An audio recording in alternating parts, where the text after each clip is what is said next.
Grabe, Lolo. Ang dami nating ani ngayon. Nakakatuwa naman. Abay, siyempre. Tinulungan mo ko eh. Salamat ha. Maski alam kong pahinga mo dapat ngayong Sabado, ay sumama ka pa rin sa akin para mag-ani. Wala naman pong day off sa akin eh. Masaya po ako na nakabalik po ako dito sa bukid at natutulungan ko po kayo. Kumusta ba naman ang pagtuturo mo dyan sa eskwelahan? Mabuti nga at nailipat ka na kagad dito.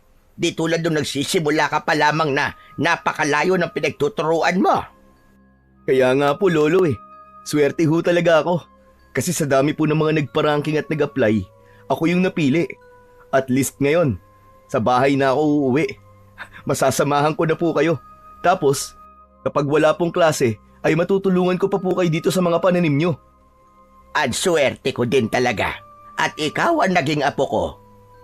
Nako, naging senti ka na naman, Lolo ah. Hindi ah. Pero alam mo ba na bilib na bilib ako sa iyo, apo, kaninang tinitignan kitang namimitas ng mga ani. Bakit naman po, Lolo?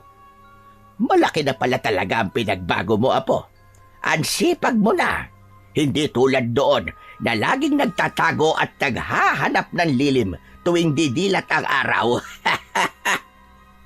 Kasi naman po, bata pa po ako nun eh. Dati, ayaw na ayaw ko po yung ganito. Pero ngayon po, naiintindihan ko na kung gaano kahalaga ang ginagawa nyo. Ang saya-saya kayang mag-ani. Tignan mo, ang sasarap nito. Fresh na fresh. Mapaparami na naman ako ng kain ito mamaya. Yan na naman tayo sa mapapalakas ang kain. Bantayan mo yung katawan mo, apo. Nako, sinasabi ko sa iyo. Lolobo kan talaga. Lolo naman eh. Ito na naman katawan ko ang nakita nyo. Kasi ga, abay ang lapad-lapad mo na. Tapos tignan mo yan tiyan mo. Kailan ka ba manganganak? Hala siya. Grabe ka, Lolo ah. Biglang lumakas ang pag-ihip ng hangin. Napatingala si Gabriel at napansin na tila nagbabadya ang ulan. Nagsimulang dumilim ang langit. Agad niyang binilisan ang kilos at kinuha ang ilang piraso ng mga bunga. Gabriel, apo, bilisan mo na't parang uulan na. Kapag nabasa tayo rito, baka tayo'y magkasakit. Pero Lolo, marami pa pong dinaani. Sayang naman ko kung mababasa at masisira, lalo na po yung mga hinog na. Mas sayang kung magkakasakit tayo, apo. Ano ka ba naman? Saka di naman yan basta-basta mabubulok o masisira eh. Mabuti pa ay ipunin na natin itong mga nakuha natin. Agad nilang tinipon ang mga napitas na gulay at inilagay sa mga tiklis. Ang langit mas lalong dumilim at sa malayo ay naririnig na ang kulog. Lumalakas na rin ang pagbugso ng hangin. Lolo, may bagyo po ba? Abay, wala naman, iho. Pero parang kakaiba yung tunog ng kulog ah. May kakaibang bigat din ang hangin. Ano pong ibig niyong sabihin, Lolo? Hindi ako sigurado, iho. Pero alam mo, kapag ganito nararamdaman ko sa hangin na mabigat, parang may masamang mangyayari. Yan. Bad vibes ka na naman, Lolo eh. Ulan lang po yan. Wala po kayong dapat na ipag-alala. Kaya meron o wala, ibig ko lang naman sabihin ay halika na at baka abutan tayo ng malakas na ulan. Agad na sinimulan nilang maglolo na buhatin ng isa-isa ang bawat tiklis kung saan nakalagay ang kanilang mga inaning gulay. Isinakay nila ito sa kariton. Saglit na napatigil ang binata nang makita niyang hindi pa rin talaga magpapatalo ang kanyang lolo sa palakasan ng resistensya at pangangatawan. Dahil sa kabila ng edad nitong 75 taon, ay kayang-kaya pa rin niya ang mga gawain sa bukid. Si Lolo Andres ay bihasang magsasaka at ang pangunahing kabuhayan niya mula noon pang kabataan niya ay ang pagbubungkal at pagtatanim ng mga gulay sa kanyang bukid. Kung ang mga matatanda sa kanilang baryo ay nagsipagretiro na, siya ay hindi pa rin nakukupasan ng lakas at kasanayan niya sa pagsasaka. Masipag, matyaga at hindi pa rin siya madaling mapagod. Halos hindi nga nito indahin ang init ng araw. Kumbaga nga, ay malakas pa ito sa kalabaw. Bukod sa pagiging magsasaka, kilala rin siya bilang isang albularyo sa kanilang baryo. Pinaniniwalaan ng mga tao na siya ay may taglay na mutya o ng agimat na siyang nagbibigay sa kanya ng kakaibang sigla at proteksyon laban sa anumang klase ng sakit. Sikat siyang albularyo dahil marami na siyang napapagaling na mga may sakit. Para kay Lolo Andres, hanggat kaya pa ng kanyang katawan, patuloy siyang magsasaka at magpapagaling ng may sakit dahil ito ang buhay na kanyang kinagisnan at minahal. Samantala, habang patuloy silang nagmamadaling mag-ayos ng mga ani, mas lalong lumakas naman ang ihip ng hangin. Naging mabagsik at halos bumayo na parang isang paparating na bagyo. Napilitang huminto ang dalawa sandali upang takpan ang kanilang mga mata mula sa alikabok at dahong nilipad ng malakas na hangin.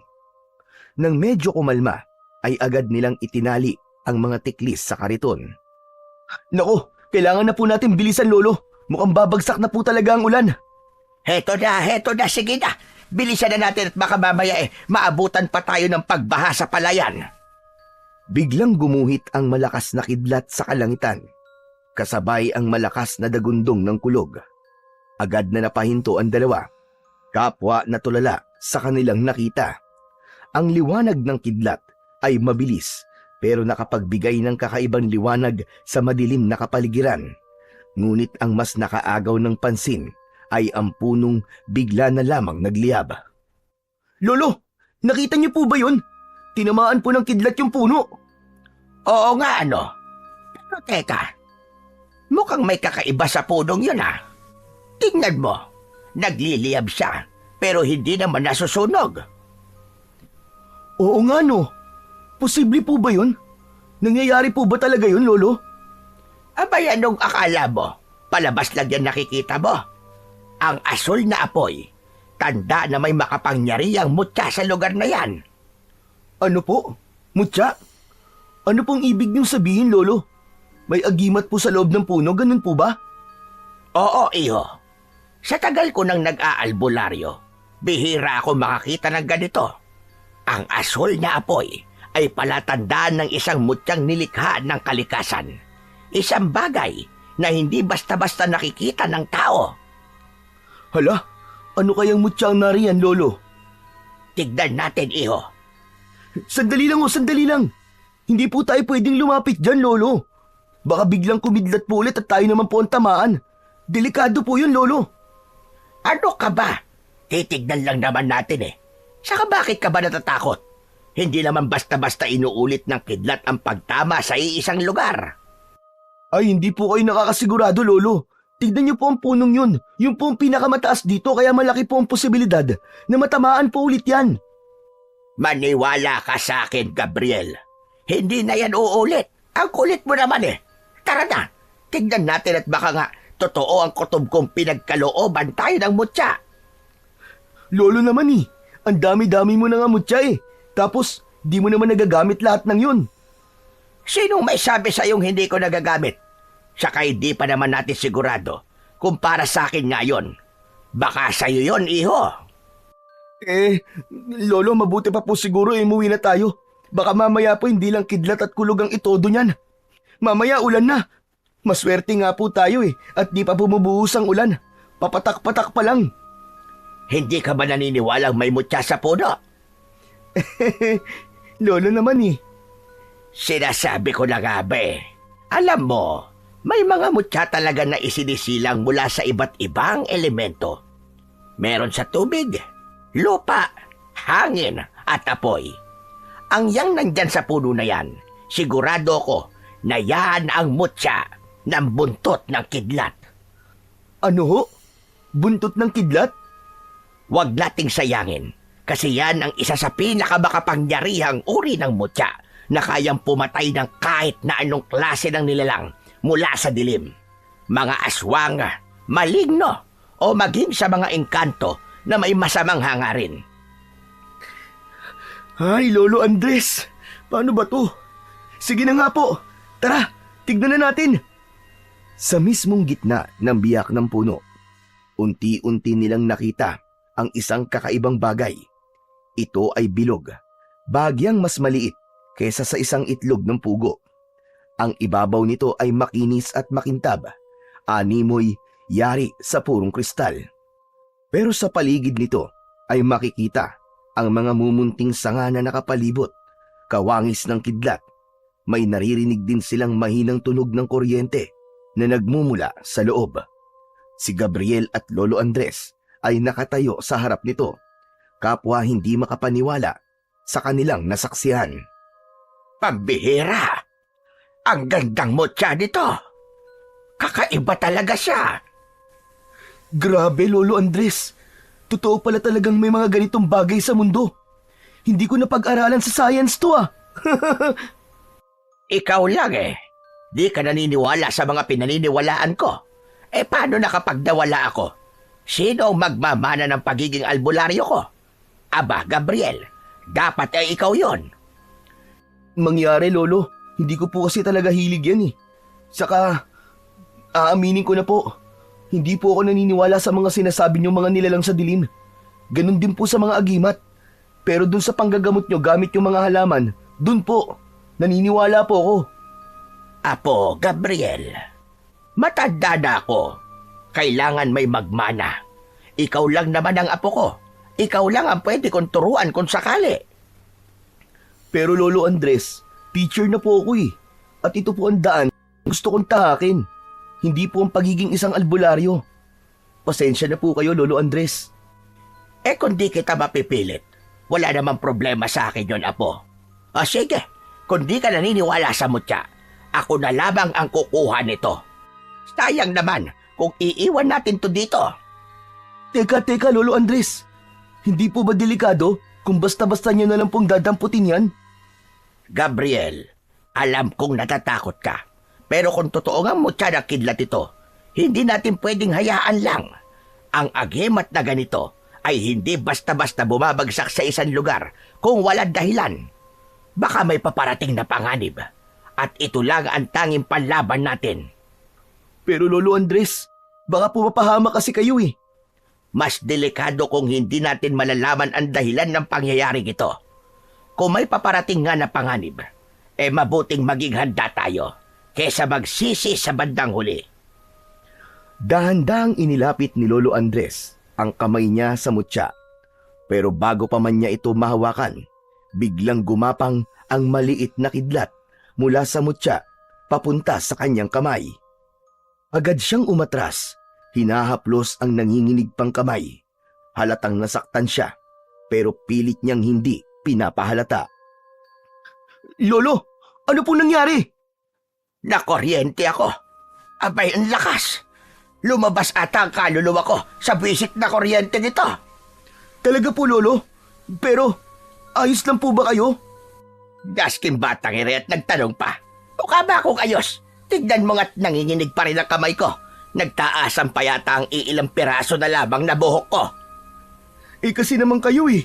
Sabi ko naman kasi sa inyo, huwag niyo nang hawakan ang kulit-kulit niyo eh. Nakuryente ako. Dahil hindi ako tinanggap ng mutya. Yun lang yun. Di kung ganun, Lolo, umuwi na po tayo. Ayaw naman pala sa inyo ng mutya eh. Hindi ako. Pero baka ikaw, iho. Baka ikaw ang gusto ng mutya na kumuha sa kanya. Ano po? Ako? Naku, Lolo. Huwag niyo po akong isali dyan. Wala po akong alam dyan. Subukan mo lang, Gabriel. Ang mutya mismo ang pipili kung sino ang karapat-dapat na kumuha sa kanya. Kasi po, ang totoo po niyan, takot po ako sa kuryente. Ano ka mo? Takot ka sa kuryente? Opo, di ba nga nagka-trauma po ako nung bata po ako? Nung isuot ko po yung kamay ko sa sakit, nakasaksak pala. Simula nun, ayoko nang dumikit sa kahit na anong may kinalaman po sa kuryente. Abay, napapanahon na siguro para harapin mo ang takot mo, Gabriel. Walang mangyayari sa'yo. Ang mutyang yan ay isang biyaya. At kung ikaw ang pinili nito, hindi mo pwedeng takasan ang tadhana mo. Pero lolo, paano po kung makuryente po ako uli? Eh di malalaman natin kung talagang tinatanggap ka ng mutya o hindi. Lolo naman pwedeng pag-isipan ko muna to. Walang oras para mag-isip, apo. Ang mutya ay hindi maghihintay magpakailanman. Tahimik na napatingin si Gabriel sa kumikislap na mutya. Ramdam niya ang kaba sa dibdib. Kaya naman, pikit mata na lamang niya itong dinampot. Wala siyang naramdamang kuryente ng sandaling mahawakan niya ito.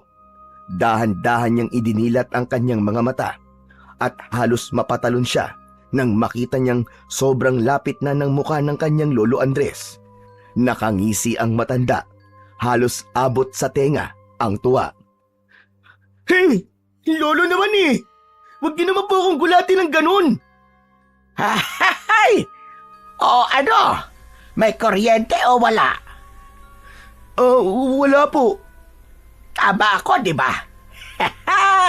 Ikaw nga ang nakatakdang humawak sa mutyang yan. Bakit naman po ako? Hindi naman ako ang tingero o albularyo na tulad nyo. Hindi rin ako mandirigma o sundalo. Isa lang akong simpleng tao. Hoy!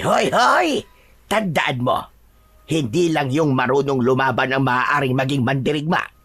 Dahil ang tunay na mandirigma ay yung may tapang at puso para ipagtanggol ang kanyang bayan. Tinignan ni Gabriel ang mutya sa kanyang palad. Patuloy itong kumikislap, nagliliyab sa malamlam, ngunit makapangyarihang bughaw na liwanag. Lolo Andres, ano pong gagawin ko ngayon? Una sa lahat, itago mo muna yan, iho. Huwag mong ipapakita kahit na kanino. Sa tamang panahon, malalaman mo kung paano gamitin ang kapangyarihan niyan. Matapos ang kakaibang pangyayari na naganap sa gitna ng bukid, nagdesisyon na ang maglolo na umuwi na. Maingat na isinilid ni Gabriel ang mutya sa kanyang bulsa. Tahimik lang ang binata. Ilang beses niyang tinatanong ang kanyang sarili kung bakit anong meron at siya ang pinili ng mutya, gayong ang lolo niya ang totoong albularyo.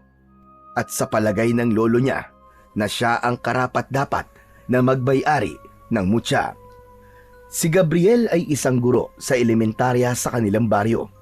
Simula pa lang ay malinaw na sa kanya ang landas na nais niyang tahakin, ang magturo, magbigay ng kaalaman at tumulong sa paghubog ng mga kabataan. Bata pa lang siya, nakita na niya kung paanong ginagamot ng kanyang lolo Andres ang mga may sakit sa kanilang baryo. Maraming humahanga sa kakayahan ng matanda, ngunit may ilan ding hindi naniniwala at tinatawag siyang matandang baliw. Lumaki siya na saksi sa hirap at naging sakripisyo ng kanyang lolo, yung tipong halos wala na itong pahinga. Ginagawa ang kanyang responsibilidad nang walang pinipiling oras, araw man o gabi, at hindi rin ito naniningil. Dahil dito, pinili niyang lumayo sa landas na ito. Mas ginusto niya ang mag-aral at makatapos bilang isang teacher. Isang propesyong mas may malinaw na sakop at hangganan.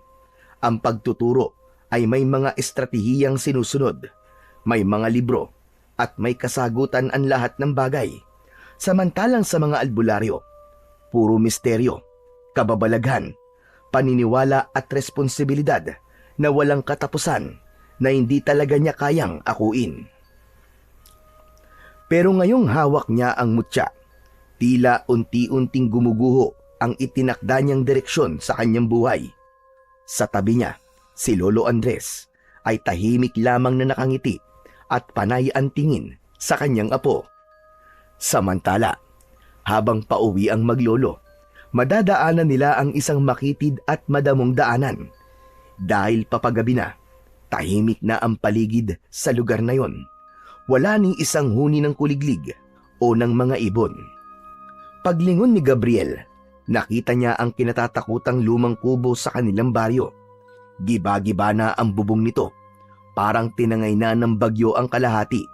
Ang mga dingding ay puno na ng mga umaakyat na baging at lumot. May mga tuyong dahon, buto ng hayop at mga basag na bote sa paligid. Napahinto ang kalabaw na humihila sa kanilang kariton. Lolo Andres, tignan niyo po oh. Yan ang bahay ni Tandang Silva. Napalunok si Gabriel. Alam niya ang pangalang yon. Si Tandang Silva, ang kilalang mabangis na mangkukulam. Marami ng kwento ang kumakalat tungkol sa kanya. May mga nawawalang bata na huling nakita malapit sa kanyang kubo.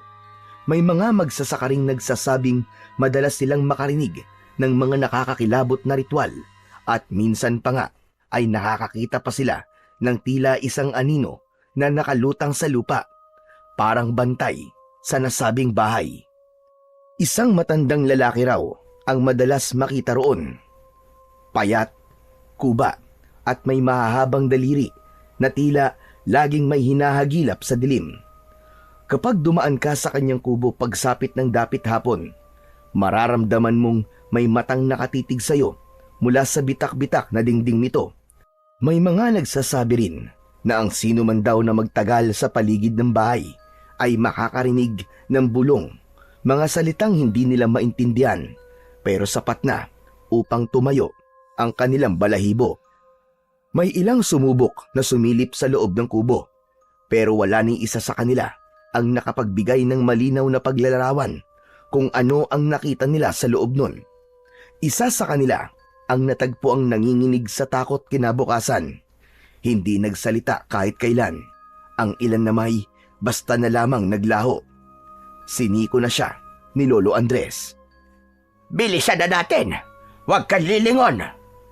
Sa halip na sumunod, muling napatingin si Gabriel sa kubo. Hindi niya alam kung imahinasyon lang niya, pero may mga matang nakasilip sa butas ng dingding. Mabilis siyang napalingon sa kanyang lolo. Lolo Andres, may nakatingin po sa atin. Alam ko yon, iho. Huwag mo nang pansinin. Muling naglakad ang kalabaw at kasabay nito, naramdaman ni Gabriel ang malamig na simoy ng hangin na tila bumalot sa kanyang katawan. Ngunit habang unti-unti silang lumalayo, biglang bumukas ang bintana ng kubo nang walang anumang dahilan. Sa sandaling yon, isang nakapangingilabot na boses ang narinig nila mula sa loob. Malalim, basag at tila nagmumula sa kailaliman ng lupa. Loy Kalag, huwag ka magpapakita ng takot! Elo, sino po ba kasi yun? Di ba, matagal naman nang walang matanda dyan? Totoo ba yung mga sabi-sabi tungkol po sa bahay na yan? Tumahimik ka! Huwag kang maingay! Andres! Napahinto si Gabriel. Para siyang nabuhusan ng malamig na tubig dahil sa narinig. Malinaw yun. Parang may tumatawag sa pangalan ng kanyang lolo. Mabilis siyang napalingon sa kubo. Ngunit wala naman siyang makitang tao. Wala maski anong galaw sa loob. Wala ring anino o bakas ng kung sino mang naroon. Nagpatuloy sila sa paglalakad. Pilit niyang kinalma ang kanyang sarili. Pero sa huli niyang paglingon doon, nakita niya ang isang matanda. Nakatayo ito sa may bakuran. May hawak na tungkod. Gulo-gulo ang kanyang mahabang buhok na kulay puti. Ang kanyang balat ay kulubot at maitim. Parang tuyong kahoy na unti-unting nalilipasan ng panahon. Ngunit ang mas nakakakilabot sa lahat ay ang kanyang mga mata. Hindi matukoy ng binata kung dilat ba ito o nakapikit. Pero alam niyang nakatingin yon ng direkta sa kanya. Maya-maya pa ay nakita niyang bumuka ang bibig nito at umusal ng isang dasal. Bigla niyang naramdaman ang paghila sa kanyang braso. Tumingin ka sa daan, iho. Huwag ka nang lumingon dyan sa likod. Lolo, siya po ba si Tandang Silva? Hindi agad sumagot ang matanda. Ilang saglit nang tuluyang makalayo sila matapos ang ilang metro. Doon lamang siya nagsalita. Hindi ko alam na nakabalik na pala siya. Masama ito, iho. Pero lolo, siya po ba talaga yon? Si Tandang Silva? Oo, siya nga. At hindi mo dapat basta-basta binabanggit ang kanyang pangalan. Lalo na kung nandyan lang siya sa paligid. Pero Bakit niya po kayo tinatawag? Parang meron po siyang gustong sabihin sa inyo. Dahil ako na lang ang natitira. Ano po? Kayo na lang ang natitira? Ano pong ibig niyong sabihin? Matagal nang may hidwaan sa pagitan namin. Noon pa man, isa na siyang makapangyarihan at kinatatakutang mangkukulam. May grupo ng mga albularyo noon na nagbabantay upang hindi siya makagawa ng gulo o makapaminsala. Ano po, Lolo Andres? Isang grupo? Ibig sabihin, marami po kayong albularyo na kumakalaban sa kanya noon? Tama ka, Gabriel. Hindi lang ako. 7 albularyo ang nagtipon noon upang tapusin ang kanyang kasamaan. Ako ang pinakabata sa kanila. Kung ganun, Lolo, ano po nangyari sa kanila? Isa-isa silang nawala. May biglang nagkasakit ng walang dahilan. Ang iba, nawala sa sariling katinuan.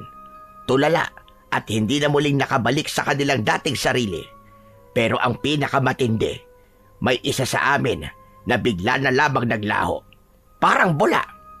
Wala ni anino. Wala ni bakas kung nasan siya dinala. Ako na lang, Apo.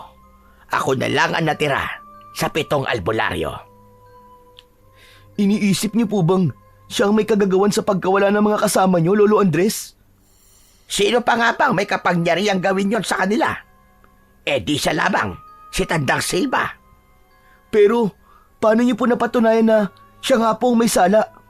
Gabriel, ang matandang yon ay delikadong tao. Hindi siya basta-basta.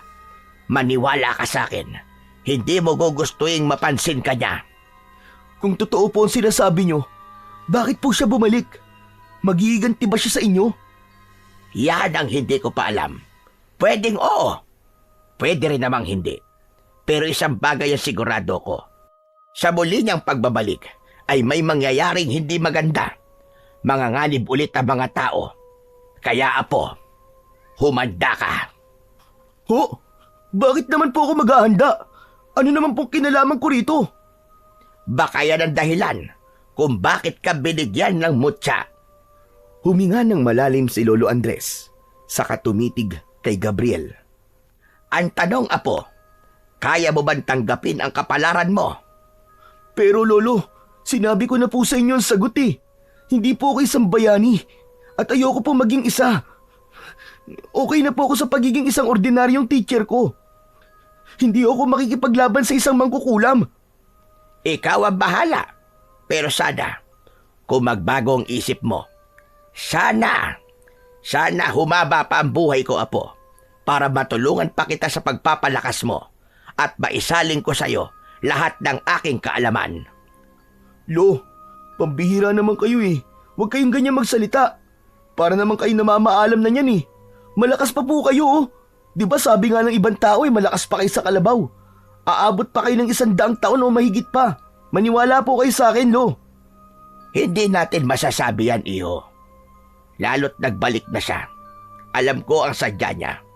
May binabalak siyang hindi maganda at hindi ko alam kung anong klaseng kasamaan ang dala niya ngayon. Hindi ko talaga alam. Lolo, huwag na po nating isipin yan. Hindi pwede, Gabriel. Kailangan nating maghanda. Samantala, sa loob ng munting kubo ni Tandang Silva, isang kakaibang ritual ang isinasagawa ng matanda. Nakapaikot sa loob ng bahay niya ang maraming itim na kandila. Sa gitna ng silid, isang malamig at matigas na bangkay ang nakahiga sa isang luma at sirasirang banig. Nagsimula na si Tandang Silva sa isang pabulong na orasyon. Pagkatapos ay dahan-dahan siyang lumuhod sa harap ng bangkay. Ang kanyang mga mata ng oras na yon ay pulang-pula, galit at tila nag-aapoy sa dilim. Nang simulan niya ang pagdarasal, biglang nagbago ang kanyang anyo. Nangitim ang kanyang balat, kasing kulay ng suot niyang itim na damit. Ang kanyang buhok ay naging puti lahat. Ang kanya namang mga kamay ay mas lalong nangulubot at napuno ng mga malalaking ugat. Nang matapos ang kanyang pagbabagong anyo, dahan-dahan niyang hinaplos ang bangkay habang patuloy pa rin siya sa kanyang orasyon. Matagal na panahon na rin, Andres. At ngayon, dumating na ang araw na ikaw naman ang tatapusin ko. Muli niyang hinaplos ang bangkay. Malamig, madulas, at waring may bahid ng kakaibang enerhiya. Isang ngisi ang gumuhit sa kanyang kulubot na labi.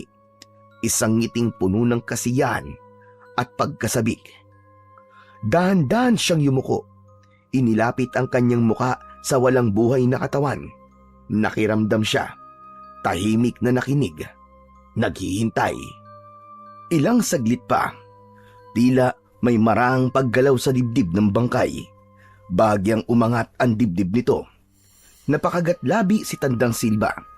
Pinigil ang isang hagikgik. Mabuti! Napakabuti! Tumawa ng malakas. Natuwa siya sa kanyang tagumpay. Muli, isa na namang patay ang babangon. Isa na namang kaluluwa ang kanyang hawak. Bumangon ka! Bumangon ka, o halimaw ng kadiliman! Bumangon ka mula sa iyong maimbing na tulog at muling kumain ng laman ng mga mahihina! Biglang lumakas ang hangin sa loob ng kubo. Napahigpit ang hawak ni Tandang Silba sa bagay na kanyang nakapitan para hindi siya matangay ng malakas na hangin. Ilang saglit lang, ang bangkay ay biglang gumalaw. Unay gumalaw ang kanyang daliri, kasunod ang marahang pag-angat ng dibdib. Nagsimula itong kumilos at unti-unting nagkaroon ng buhay. Parang isang bagong nilalang na hinugot mula sa impyerno. Sa tuwa ng matanda, muli niyang itinaas ang kanyang mga kamay at mas matinding orasyon ang kanyang binigkas. Sige! Bumangon ka! Isa kang dungganon! Isang nilikha mula sa sumpa! Ang nilalang na kanyang nilikha mula sa itim na mahika ay isang aswang na dungganon, isang klase ng halimaw na di tinatablan ng dasal. Hindi nasasaktan sa anting-anting o sa kahit na ano pang mga agimat. Ang sino mang magtatangkang lumaban dito gamit ang karaniwang pangontra sa mga aswang ay tiyak na mabibigo. Si Tandang Silba, siya lang ang may kakayahang palakasin ito at siya rin ang makakapigil dito. Ngunit wala siyang balak na gawin yon. Hinila niya ang isang maliit na bote mula sa kanyang lamesa. Ito ay puno ng dugo. Dugo ng isang batang inosente na ginamit bilang sakripisyo. Ipinainom niya ito sa aswang at hinayaang sipsipin ito ang pulang likido. Sa wakas, nagawa ng aswang na bumangon, na puno ng matatalim na kuko ang kanyang mga kamay at paa, at ang katawan ay nabalot ng itim na kaliskis. Nakabuka ang kanyang bibig at lumabas ang dila na mahaba at matalim. Ang katawan nito'y mahaba at matipuno. May malapaniki itong pakpak. Napahiyaw ang halimaw at lumikha ng isang nakapangingilabot na tunog, at pagkatapos ay lumipad palayo ang bagong likhang dungganon. Namatay ang mga kandila sa loob ng kubo. Nabalot ng dilim. Ngumiti ang matanda. Sa wakas, magagawa ko ng lahat ng gusto ko sa baryong ito. Humanda kayong lahat. Lalo ka na, Andres. Lalo ka na. At sa pagkakataong ito, ako ang mananalo. Sa labas ng kanyang kubo, muling namuo ang maitim na ulap. Tinakpan nito ang buwan. Parang muling nagbabadya ang napakalakas na ulan. Samantala, sa loob naman ng bahay ng maglolo, hindi mapakali ang matanda. Paulit-ulit siyang tumatanaw sa bintana. Naramdaman niya ang kakaibang haplos ng hangin. Mainit yon at mabigat. Lolo, bakit parang kinakabahan po yata kayo? Gabriel, nararamdaman ko may masamang nilalang na bumangon ngayong gabi. Ano po? Ano pong bumangon? Hindi ko alam. Hindi ko alam kung ano. Pero ibinubulong sa akin ng kalikasan na may halimaw sa paligid. Halika, madali ka. Isara natin ang mga bintana at pinto. Masama ang kutob ko. Teka po, Lolo Andres. Sa palagay niyo po, may kinalaman po ba dito si Tandang Silva? Hindi ko alam. Pero isang bagay ang sigurado ko. Kailangan kong maghanda. Napabuntong hininga si Lolo Andres. Waring dinadala ng kanyang isip ang bigat ng nakaraan. Hindi basta-bastang halimaw ang nararamdaman ko, Gabriel. Kung ito na nga ang araw na matagal ko nang kinatatakutan. Gabriel, tandaan mo ito. Huwag mong hahayaang matulad ka sa akin. Hindi mo pa naiintindihan. Pero kapag dumating ang oras, huwag kang mag-atubiling lumaban. Tumigil siya sandali. Tila gustong idagdag ang isang bagay, pero piniling manahimik na lang. Ngunit sa likod ng kanyang titig, naroon ang isang babala, isang katotohanang hindi pa handang marinig ng kanyang apo. Teka lang po, Lolo Andres. Ano po bang ibig niyo sabihin? Anong oras po? Matanda na ako, Gabriel. Hindi ko na kayang lumaban. Alam kong kaya nandito yung matandang yon ay para makaganti siya. Pakiramdam ko, iho. Ngayon na ako aabutan. Lolo Andres naman huwag niyo po sabihin yan. Kung may panganib nga po na paparating, lalaban po tayo. Hindi ko po kayo pababayaan. Alam mo kasi, Gabriel, may mga laban talaga na di kayang ipanalo kahit na ano pang gawin mo. Minsan, ang tadhana na mismo ang magtatakda. Humakbang palapit si Lolo Andres at marahang inilagay ang isang kamay sa balikat ng binata. Pero kung sakali man, iho, na dumating ang araw na yon, huwag kang malulungkot dahil hindi lahat ng katapusan ay talo.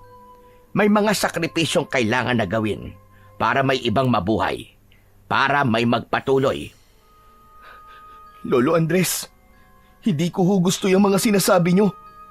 Kung ano man ang mangyari, iho, gusto kong panghawakan mo ang sinabi ko. At kung dumating ang araw na hindi mo na ako makita, huwag kang matakot, iho. Lolo Andres, wala po masamang mangyayari sa inyo.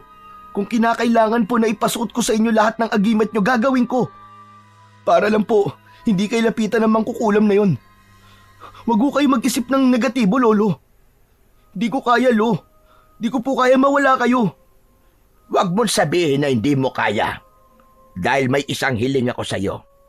Kung dumating man ang oras na kailangan mong mamili sa pagiging teacher o pagiging albularyo, sana piliin mo ang daan na magliligtas sa mas maraming tao. Napabuntong hininga si Gabriel. Ayaw niya nang pakinggan ang sinasabi ng kanyang lolo. Samantala, sa labas ng kanilang bahay, nagmamasid na ang dungganon. Tahimik itong nakalambitin sa isang sanga. Ang mapupulang mata ay nakatitig sa bahay ni Lolo Andres. Malamig ang gabi. Walang buwan. Tanging may hinang ilaw lang ng mga poste ang nagbibigay liwanag sa madilim na lansangan. May dumaang isang lalaki. Ang atensyon ng aswang ay agad na nabaling dito. Naging mabilis ang paghinga ng nilalang. Gutom na gutom ito.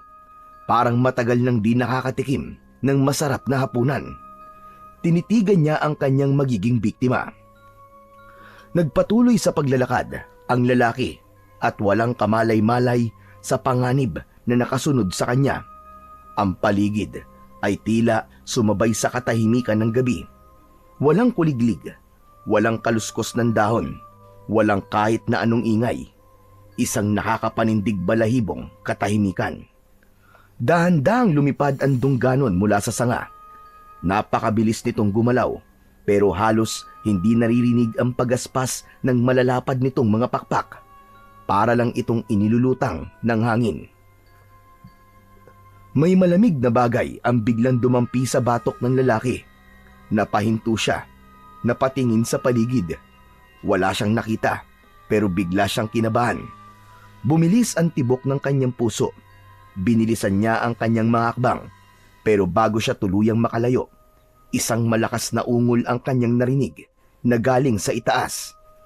Agad siyang napatingala at sa isang iglap, isang mahabang kamay na may matutulis na kuko ang agad na sumunggab sa kanyang balikat at inilipad siya paitaas. Malakas ang kanyang naging sigaw, pero agad ding naputol nang maramdaman niya ang isang madulas at malamig na dila ng nilalang na dumampi sa kanyang leeg. Ang kasunod nito ay bigla siyang kinagat sa leeg at sumubsob ang muka ng aswang sa leeg nito. Sinipsip ang kanyang dugo. Napakislot siya sa sakit. Pilit niyang itinutulak ang nilalang pero hindi niya kaya, lalo pat nasa itaas sila. Alam niyang kamatayan din ang kahahantungan niya sa oras na mabitiwan siya ng aswang. Nagsimula siyang manlambot, unti-unting naubusan ng lakas habang ang dugo niya ay patuloy na dumadaloy papunta sa bibig ng aswang. Hindi nagtagal, bumagsak ang kanyang katawan sa kalsada. Nanghihina, nanginginig. Bumaba ang aswang. Nakatayo ito sa tabi niya habang pinapahid ang dugo ang pangil nito gamit ang dila. Tumingala ito sa langit at muli itong lumipad patungo sa kung saan. Unang putok pa lang ng araw, ngunit isang nakakakilabot na balita na kagad ang gumimbal sa buong baryo. Sa gitna ng kalsada sa malamig at basang simento, nakita nila ang isang nakabulagtang lalaki. Maputlang maputla ang kanyang balat. Ang kanyang mga mata ay nakadilat at parang takot na takot. Ngunit ang nagbigay ng kilabot sa mga tao ay ang nakita nilang dalawang malalalim na sugat sa leeg ng lalaki. Parang ginilitan ng matatalim na pangil. Ayon sa usap-usapan ng mga residente, ang sugat na yon ay hindi gawa ng isang hayop. Dahil malinis pero brutal. Wala ning isang patak na dugo ang kumalat sa paligid.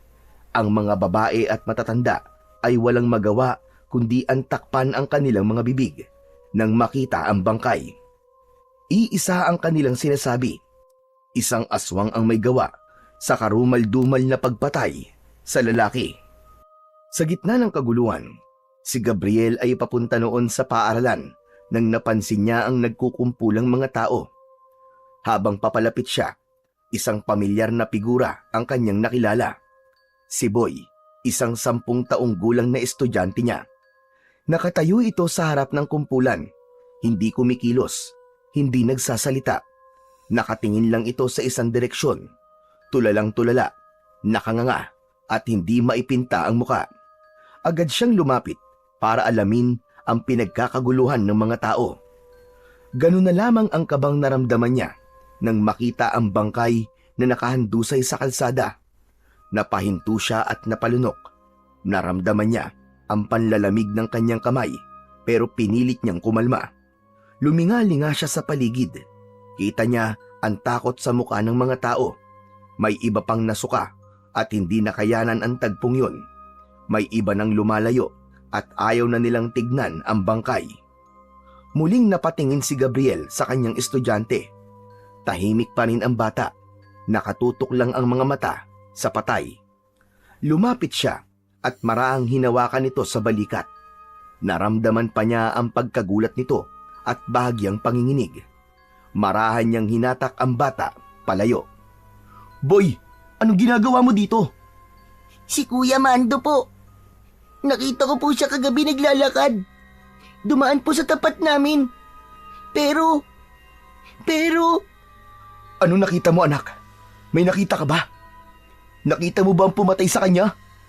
Sir, may biglang dumagit po sa kanya mula sa itaas. Inilipad po siya tapos bigla na lang po silang nawala. "Sigurado ka ba, boy? Nakita mo ba yung itsura ng dumagit sa kanya?" Hindi ko po nakita ng malinaw, sir. Pero ang laki po niya. May pakpak po. Para po siyang isang malaking ibon. Pero hindi po siya ibon, sir. "Boy, may narinig ka bang tunog? Sigaw o kaya ungol?" Opo, sir. Sumigaw po si Kuya Mando, sobrang lakas po. Pero parang naputol po yung sigaw niya bigla eh. Tapos, narinig ko po yung pagaspas ng pakpak. Ang bilis po, sir. Pagtingin ko po uli, wala na po sila. "Boy, may pinagsabihan ka na ba nito?" Wala pa po. Kayo pa lang po, sir. Natatakot po ako eh.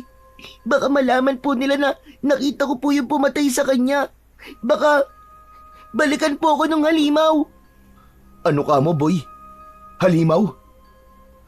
Totoo po yung sinasabi ng mga tao.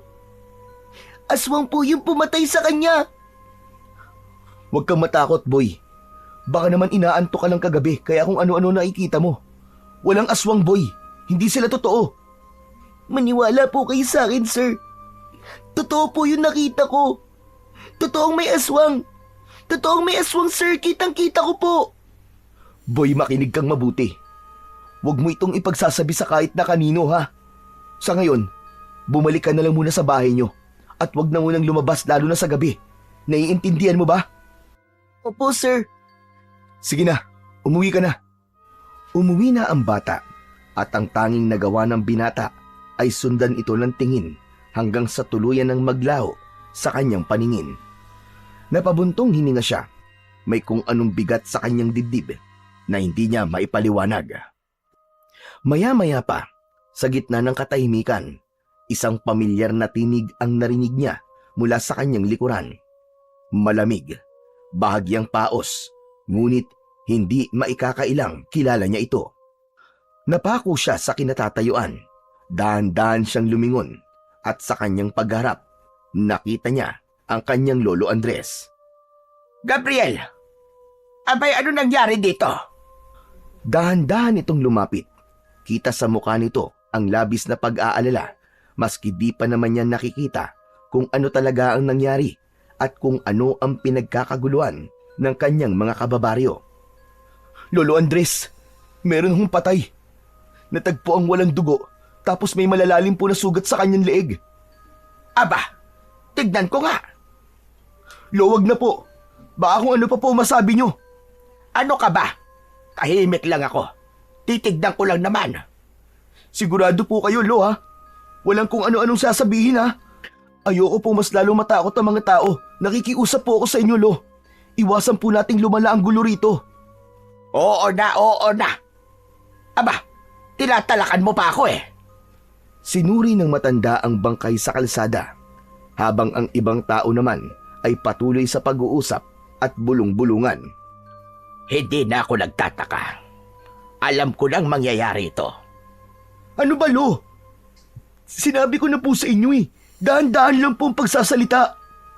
Biglang nilingon niya ang apo na noon ay nakakunot ang noo at tila hindi makapaniwala na hindi sinunod ng matanda ang kanilang napag-usapan. Agad na nagtanong ang tao sa matanda kung ano sa tingin niya ang may kagagawan nun. Hindi na malaman ng matanda kung paano tatanggihan ang tanong na yon ng mga tao. Hindi ko alam kung maniniwala kayo sa akin. Pero kahapon nakita ko si Tandang Silva. Nakabalik na siya dito sa atin. Agad na nagpalitan ng pag-aalala ang mukha ng mga taong nakarinig sa sinabi ni Lolo Andres. Ang mga matatanda, silang nakaalam sa kwento ni Tandang Silva, ay halos sabay-sabay na napailing. Mas lalo silang nagkagulo dahil halos lahat ng mga nakakakilala sa matanda ay nakasisiguro ng may kinalaman nga ang matandang mangkukulam na yon sa kaguluhang nangyayari sa kanilang nayon. Lolo, ano ba? Hindi naman tayo sigurado kung yung matanda nga na yun ang may kagagawan nito. Huwag po kagad tayo mambibintang. Saka matanda na po yun. Paano naman niya mapapatay ang taon to? Maniniwala pa ako kung sasabihin yung baka adik ka may gawa nito eh, o isang kriminal. Hindi, Apo. Sigurado kung di tao may gawa nito. May nararamdaman akong malakas na puwersa sa paligid. At ngayong may namatay na, sigurado ko na ito na ang simula. Mga kasama, pasensya na po kayo sa lolo ko ha. Huwag na po natin pansinin ang mga sinasabi niya. Baka nag-uulyanin na po eh. Apat siraulo to batang ito. Ginawa mo pa akong ulyanin, damuho ka. Agad na hinila ni Gabriel ang kanyang lolo palayo sa nagkukumpulang mga tao. Ramdam niya ang tensyon sa paligid, ang takot sa bawat bulong ng mga tao. Hindi na siya nagdalawang isip. Kailangan niyang mailayo si Lolo Andres bago pa ito makapagsalita ng kung ano-ano at lalong magdulot ng gulo. Tahimik silang naglakad pa uwi. kapwa hindi nagsasalita. Ang tanging naririnig ay ang tunog ng kanilang mga yabag sa lupa. Pagdating sa bahay, agad na isinara ni Gabriel ang pinto at inilak yun. Saka humarap sa kanyang lolo. Lo, ano ba naman kayo? Di ba nag-usap na tayo? Pinakiusapan ko na kayo na wag na kayo magsasalita ng kung ano-ano sa harap ng mga tao. Ano namang masama sa sinabi ko? Totoo naman yon. Totoo man po o hindi, hindi pwedeng ganun-ganun na lang tayo magbitaw ng salita. Kita nyo kanina. Lalo nyo lang pinakaba yung mga tao eh. Hindi pa nga tayo sigurado kung ano nangyari kay Mando. Tapos dadagdagan nyo pa ng kwento tungkol kay Tandan Silva. Pambihira naman kayo, Lo. Gabriel. Wala ka talagang alam sa mga nangyayari sa baryong ito. Hindi mo naabutan ang nangyari noon. Lo, hindi porket hindi ko naabutan, hindi ko na dapat alamin. Ang punto ko lang naman, huwag kayong magsalita sa harap ng tao na parang siguradong-sigurado kayo sa sinasabi nyo. Alam nyo ba pwede kayong gawing katawa-tawa? Baka nga sabihin pa nilang nababaliw na kayo eh. Ano kung pagtawanan nila ako? Mas mabuti na yung mag-ingat sila kaysa sa maging kampante tapos isa-isa na lang silang mawawala. Alam kong marami na kayo napagdaanan, Lo. Alam kong may alam kayo sa mga ganitong bagay. Pero hindi tayo pwedeng basta-basta na lang magturo ng kung sino. Paano kung wala naman talagang kinalaman si Tandan Silva? Paano kung nagkataon lang na bumalik siya tapos may namatay? Hindi, Gabriel. Sigurado ko. Siya ang may kagagawan nito. Hindi adik, hindi kriminal. Isinusumpa ko. Totoo lahat ng sinasabi ko. Halimaw ang matandang yon. Pero sa palagay ko po, Lolo Andres, mali po kayo. Ha? Paano mo nasabi? Di ba ang sabi niyo po, isang mangkukulam ang matandang yon. Pero may nakakita kay Mando kagabi. Isang malaking ibon daw po ang dumagit sa kanya. Palagay nung nakakita, aswang yun na may malaking mga pakpak. Ano ka mo? Isang aswang? Nakapagtataka. Paano nangyari yon? Aswang na si Silva ngayon. Aba, nag-level up ng damuho. Lolo naman eh, seryoso ko. Seryoso din naman ako Sa kapangyarihan niya, posibleng mangyari yon. Baka isinuko na niya ng tuluyan ang buong pagkatao niya at kaluluwa niya sa demonyo. Kung totoo man po ang sinasabi niyo, ano pong gagawin natin ngayon, Lolo Andres? Kailangan nating malaman kung bakit siya bumalik. Kailangan nating alamin kung sino ang sunod niyang bibiktimahin. Pero Lolo Andres, paano naman po natin gagawin yun? Paano po natin malalaman? Ikaw, Gabriel. Ikaw ang maghahanap ng sagot. Ano po? Hala, bakit po ako? Dahil ikaw lang ang pwedeng magpatuloy sa sinimulan ko. Ikaw ang may kakayanang labanan sila. Nasa iyo ang isang makapangyarihang mutya. Anak ng teteng naman oh. Mapilit talaga kayo no. Ilang beses ko bang sasabihin na hindi ako katulad nyo? Alam ko. Pero alam ko rin na mapipilit kang yakapin ang nakatadhana sa iyo, iho. Hindi mo yan maiiwasan at hindi mo matatanggihan. Hindi, Lolo, ayoko. Hindi ko yung kaya. Hindi mo kaya sa ngayon. Pero oras na dumating ang panahon na tanggapin mo ng buong buo ang kapalaran mo, malalaman mo rin lahat. Pero kinakabahan ako. Saan naman po? Baka ito na nga ang simula ng pagkakalat nila ng lagim dito sa baryo. Hindi ko hahayaang mangyari yon. Hanggat buhay ako, hanggat kaya ko, ipagtatanggol ko ang baryong ito. Lo, matanda na ho kayo eh. Di nyo na po kakayanin na makipaglaban pa sa mga aswang kung talagang aswang nga ang pumatay kay Mando. Kailangan nating magmatsyag dahil baka isa na sa mga nakakasalamuhan natin ng aswang. Ha? Ano po? Ano pong ibig nyo sabihin? Ang mga aswang, iho, kaya nilang magbalat kayo. Kaya nilang magpanggap na isang ordinaryong tao at makihalubilo. Kailangan natin silang makilala agad para hindi na sila makapambiktima pa dito. Lolo Andres, ano po bang plano nyo? Kailangan nating malaman kung may nakakita sa nangyari bukod dun sa sinasabi mong nakakita. Dapat tayo magtanong sa mga tao, maghanap ng palatandaan, at higit sa lahat, dapat natin palakasin ang depensa natin laban sa kanila. Tahimik na sumang-ayon ang binata sa sinabi ng kanyang lolo. Alam niyang hindi nila maaaring baliwalain ang panganib na paparating. Dahil sa nangyari, nabalot ng katahimikan at pangamba ang buong baryo. Hapon pa lamang ay nagsisibalik na sa kanilang mga tahanan ang mga tao. Wala nang batang naglalaro sa lansangan, ni isang dumudungaw man lamang sa kanilang bintana. Ang mga matatanda naman ay tahimik na nagdarasal sa harap ng kanilang mga altar. Tangan ang mga rosaryo habang nanginginig ang kanilang mga kamay. Sa tapat ng tindahan na dati puno ng tawanan at ingay ng nag-iinuman, ngayon wala ni isang anino ng tao. Ang mga upuan ay naiwan sa magulong ayos. Tanda ng pagmamadali ng may-ari na makapasok agad sa loob ng bahay. Samantala, abala naman ang iba sa paghahanda ng mga pangontra. Naglalagay sila ng mga bawang sa bawat sulok ng kanilang bahay, sa mga bintana, pintuan, at maging sa ilalim ng kama ng kanilang mga anak. Ang ilan ay nagsasaboy ng asin sa paligid ng kanilang tahanan. Ang lahat ng ito ay dulot ng mabilis na pagkalat ng balita tungkol sa aswang at ang matinding takot sa pagbabalik ni Tandang Silba. Lalo pang lumala ang pangamba nila nang isang magsasaka ang nagpatunay na may nakita siyang kakaibang nilalang na gumagala sa kanilang bukid. Nakayuko ito, ngunit ang anino ay hindi pangkaraniwan. Mahaba, baluktot, at gumagalaw na tila may sariling buhay. Samantala, isang matanda naman ang nagsabing nagising siya isang madaling araw matapos makarinig ng mabibigat na yabag sa kanilang bakuran. Nang sumilip siya sa maliit na siwang ng dingding, isang pares ng mapupulang mga mata ang sumalubong sa kanya. Dagdag pa rito ang sunod-sunod na pagkawala ng mga alagang hayop.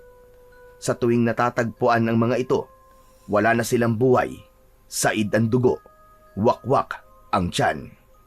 Sa kabila ng lahat ng ito, may ilan na ring nagsabi na nakita nila si Tandang Silba at sa kanilang paniniwala, siya ang aswang na bumabalot ngayon sa baryo ng takot. Sa kabila ng lumalalang takot na bumabalot sa buong baryo, may isang tila hindi apektado, si Lolo Andres.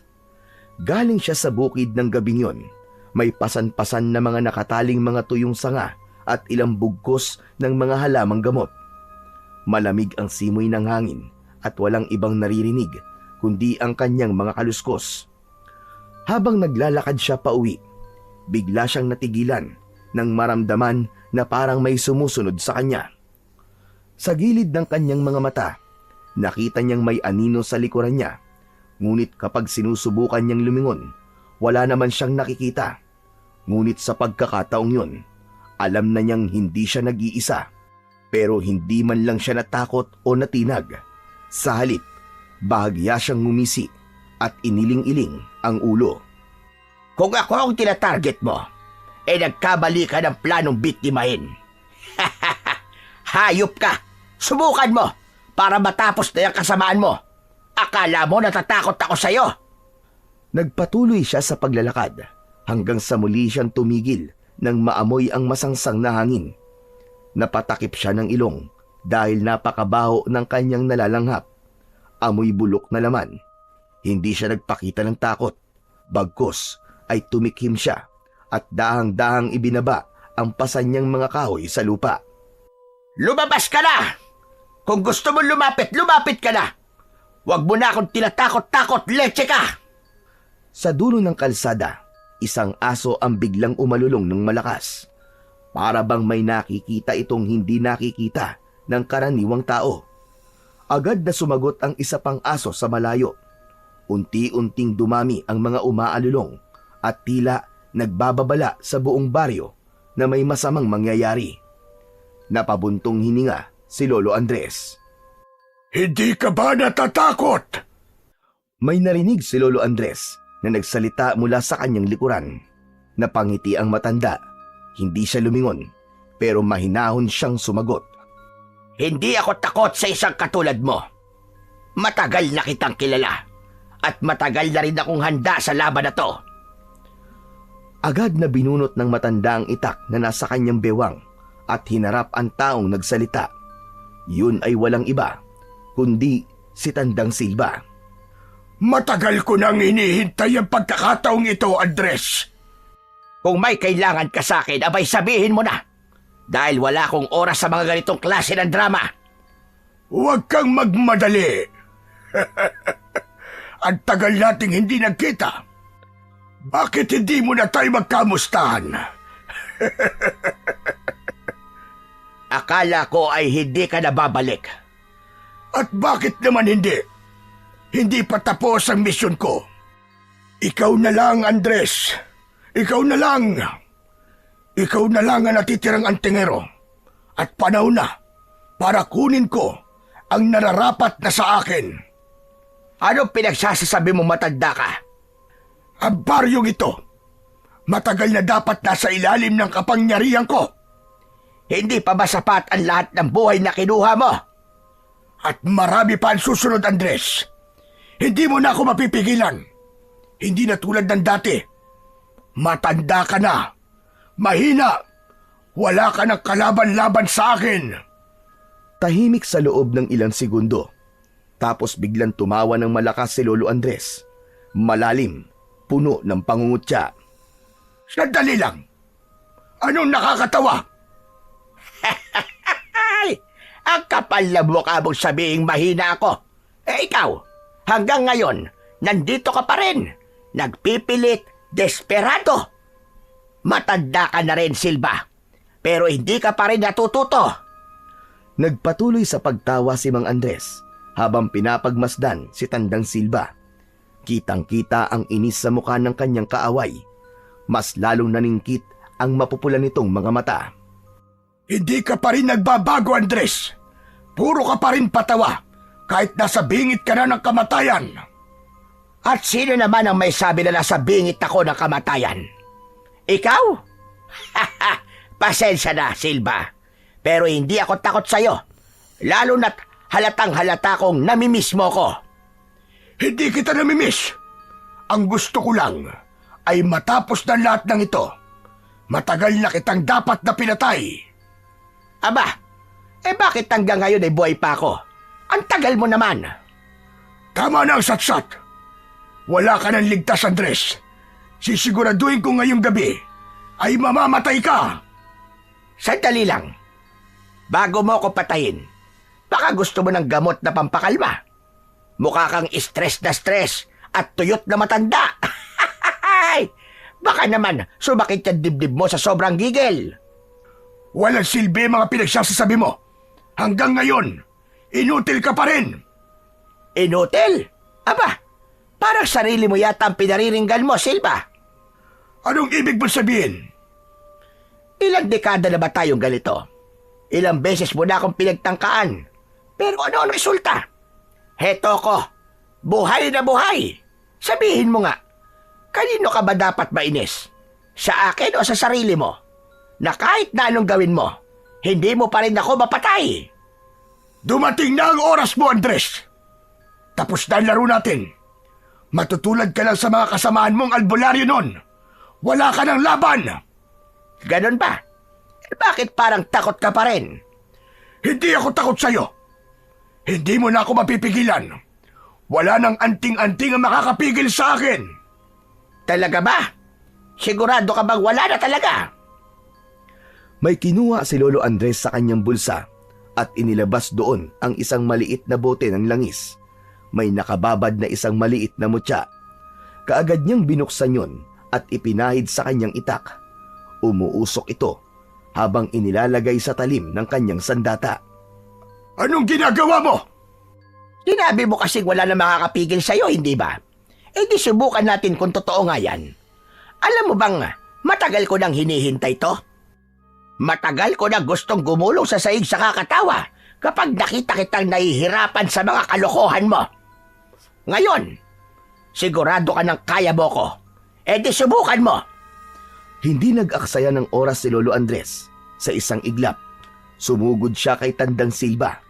Tangan lahat ng natitira niyang lakas. Ngunit bago pa man siya makalapit, isang nakakakilabot na nilalang ang biglang bumagsak mula sa itaas. Malaki, maitim, at may malalapad na pakpak na parang isang dambuhalang paniki. Napaatras si Lolo Andres. Ramdam ang matinding puwersa sa bagong dating na kalaban.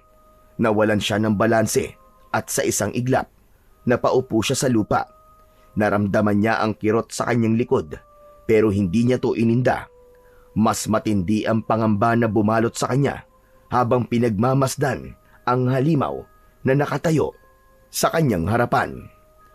Samantala si Tandang Silva naman ay nakangisi lang at tuwang-tuwa sa kanyang nakikita. Andres! Andres! Sabi ko naman sa iyo, hindi ba?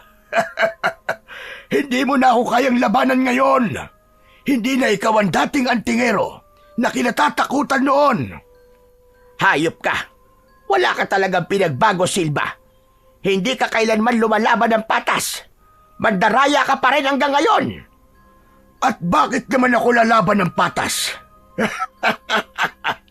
Kung sa ganitong paraan ako pwedeng manalo, gagawin ko.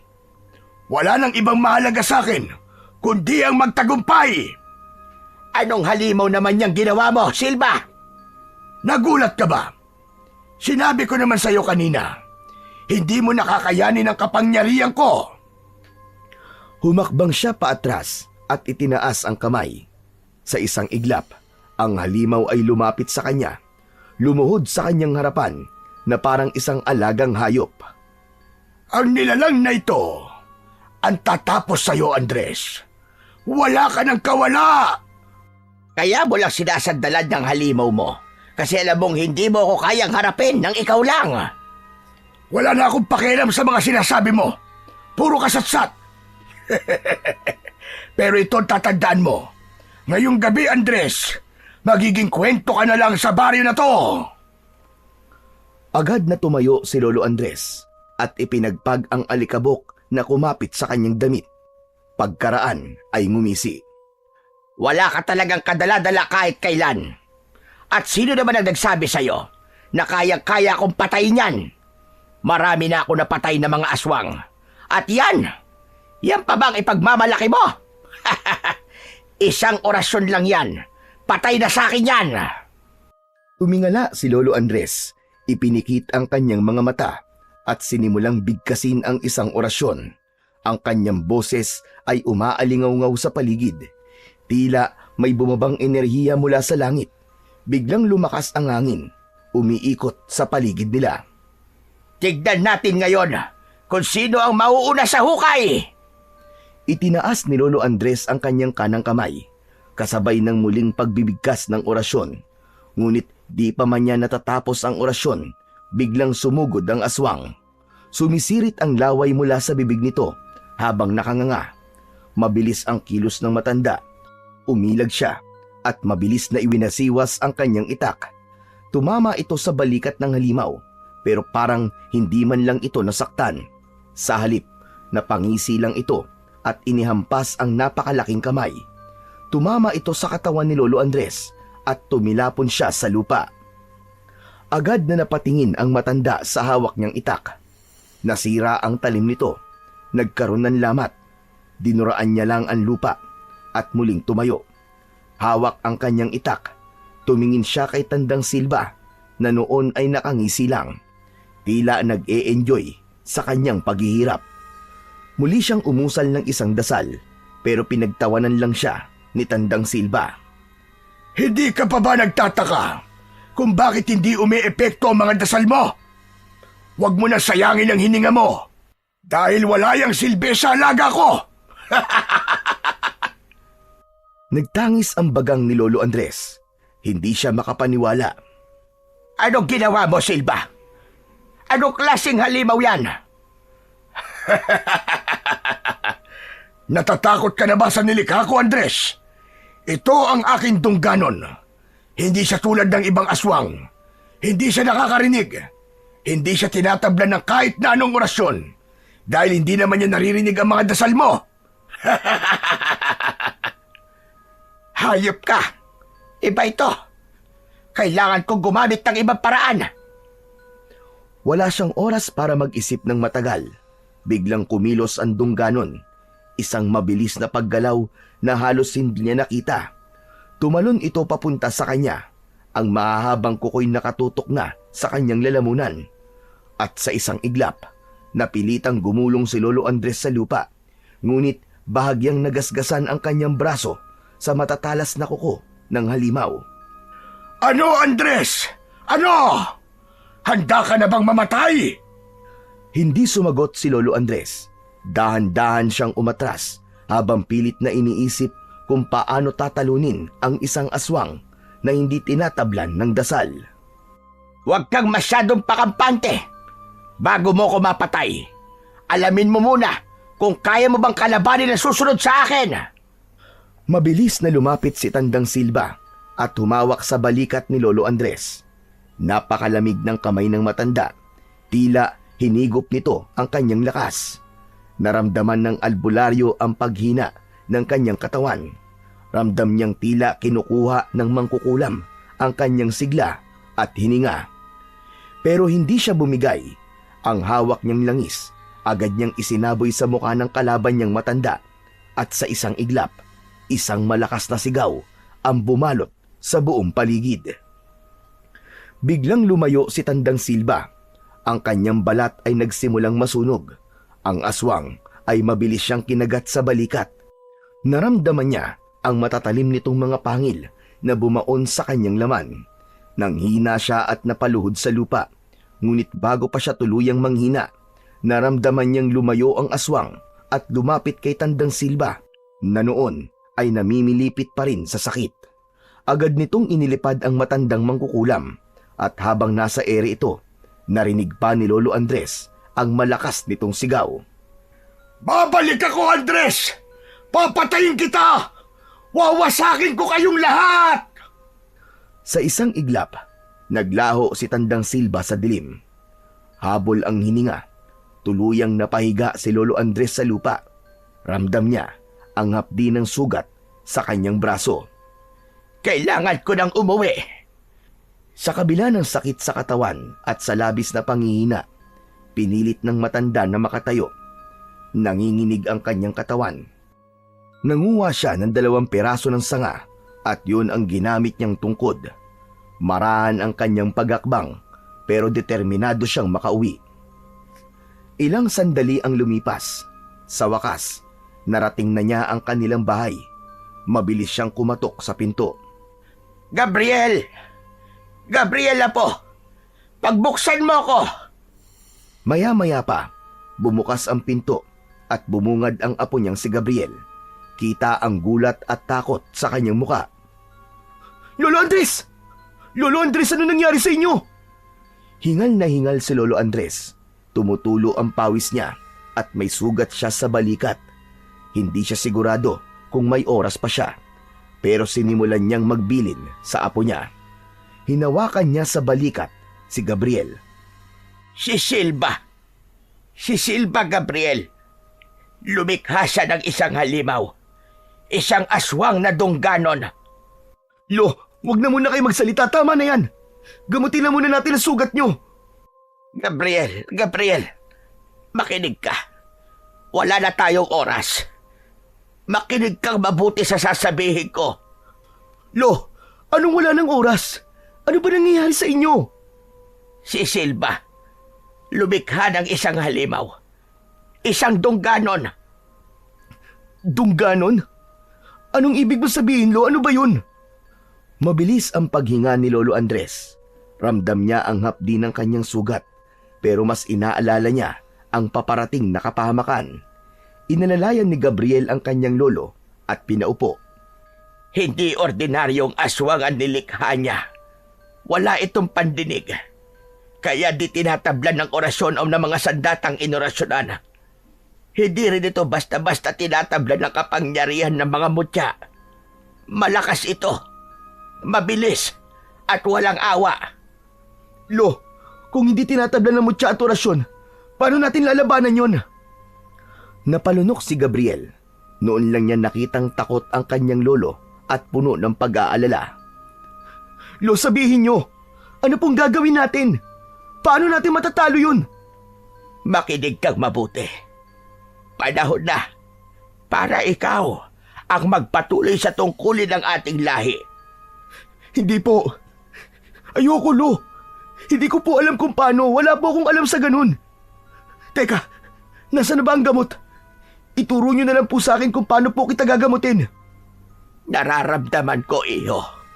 Unti-unti nang kumakalat ang lason sa katawan ko. Dulot ng kagat ng aswang na yon. Nangihina rin ako parang nauupos na kandila. Apo, malapit na akong mamatay. Napangiti si Lolo Andres kahit nangihina. Nanlaki ang mga mata ni Gabriel. Lo, huwag ka naman magsalita ng ganyan. Hindi kayo mamamatay. Dadalhin ko po kayo sa ospital. Hihingi po tayo ng tulong. Apo, sa palagay ko, wala nang lunas ang lasong ito.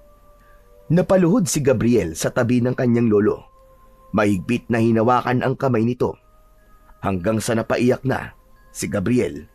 Hindi, Lo. Hindi pwede. Hindi ko kaya mawala kayo, Lo. Kailangan ko kayo. Kailangan kayo ng taong bayan. Huminga ng malalim si Lolo Andres. Pilit na inipon ang natitirang lakas. Inabot niya ang muka ng apo at marahang pinisil ang pisngi nito. Hindi mo na ako kailangan. Ikaw na, Apo. Ikaw na. Ikaw na ang kailangan ng baryo natin. Iligtas mo ang lahat. Laban kay Silva. Umiling si Gabriel. Hindi matanggap ang sinasabi ng kanyang lolo. Lolo Andres, paano kung gagawin yun? Lalo pang lumabo ang paningin ni Lolo Andres, ngunit pilit niyang pinilit na tumingin ng direkta sa apo niya. Gabriel, nasa dugo mo ito. Nasa lahi natin. Hindi mo kailangan maging katulad ko. Kailangan mo lang maging handa. Buksan mo ang aklat. Basahin mo ang nilalaman. Hanapin mo ang sagot. At higit sa lahat,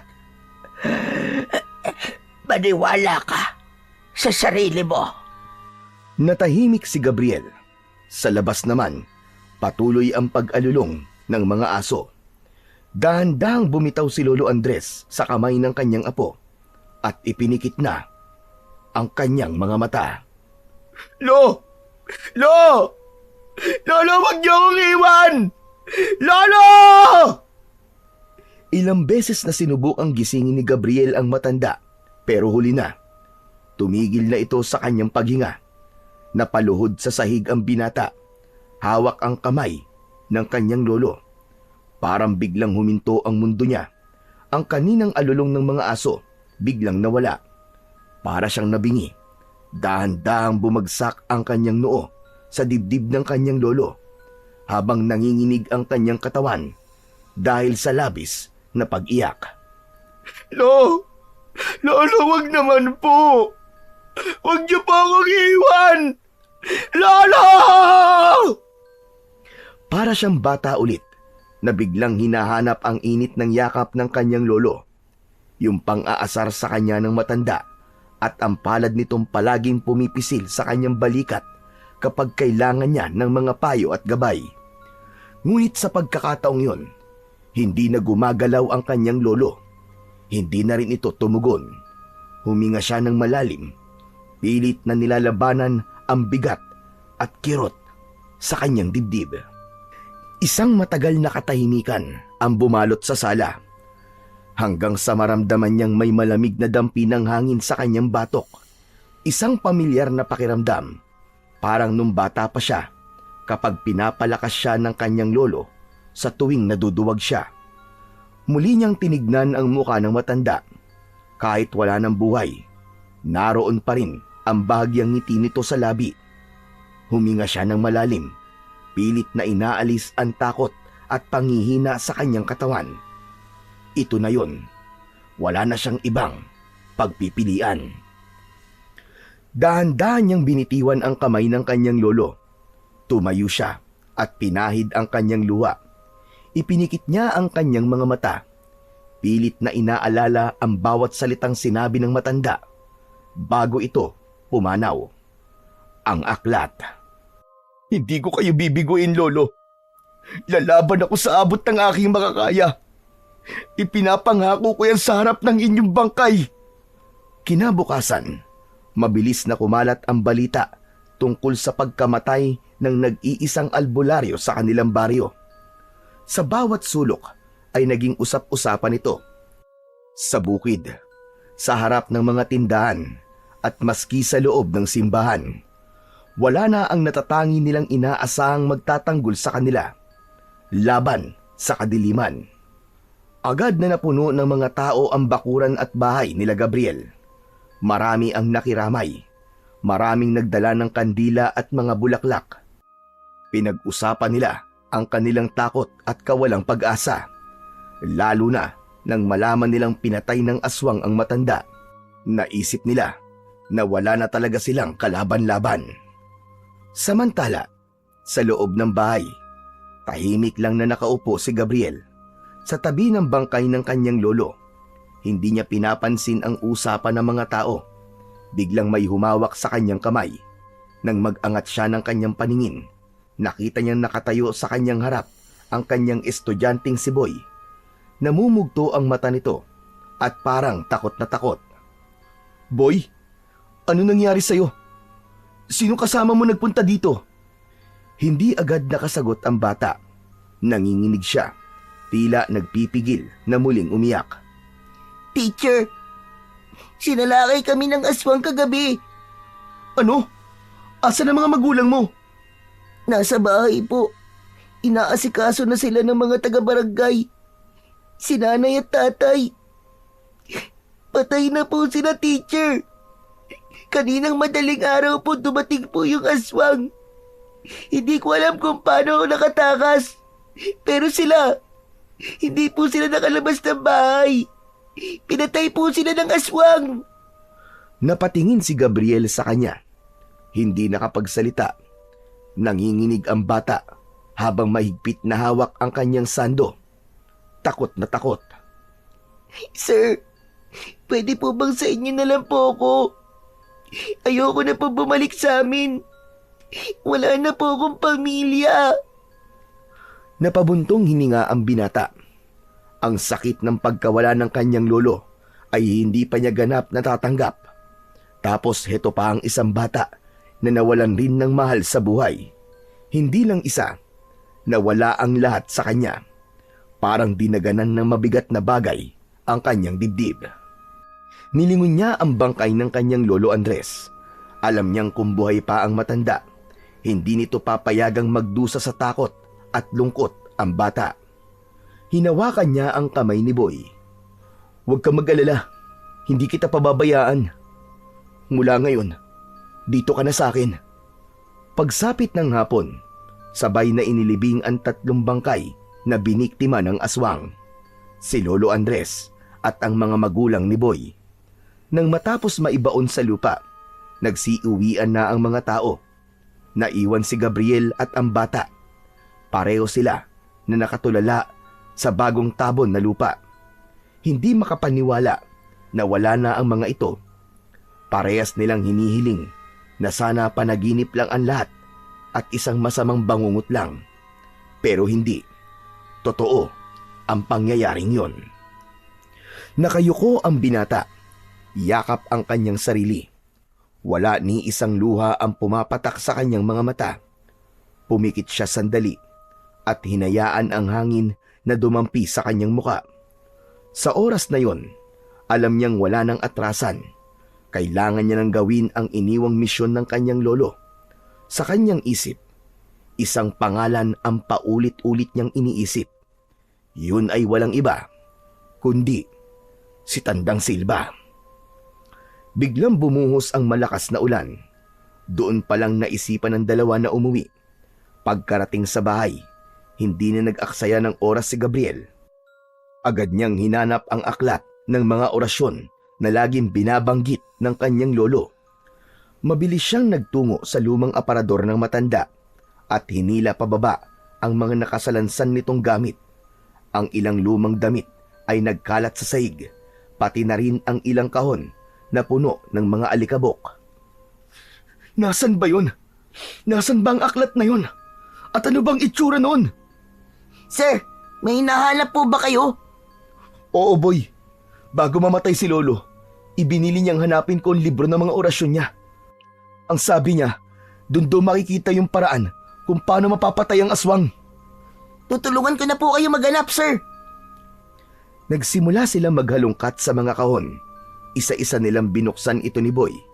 Samantalang si Gabriel naman ay nag-alis ng mga lumang tela at pinagpatong-patong na gamit sa isang lumang estante. Ang dami pong gamit ni Lolo. Saan kaya niya yun itinago? Hindi ko rin alam, Boy. Pero sigurado ako nandito lang yun. Nagpatuloy sila sa paghahanap at ilang saglit pa, napansin ni Gabriel ang isang maliit na kahon na nakasiksik sa ilalim ng lumang aparador.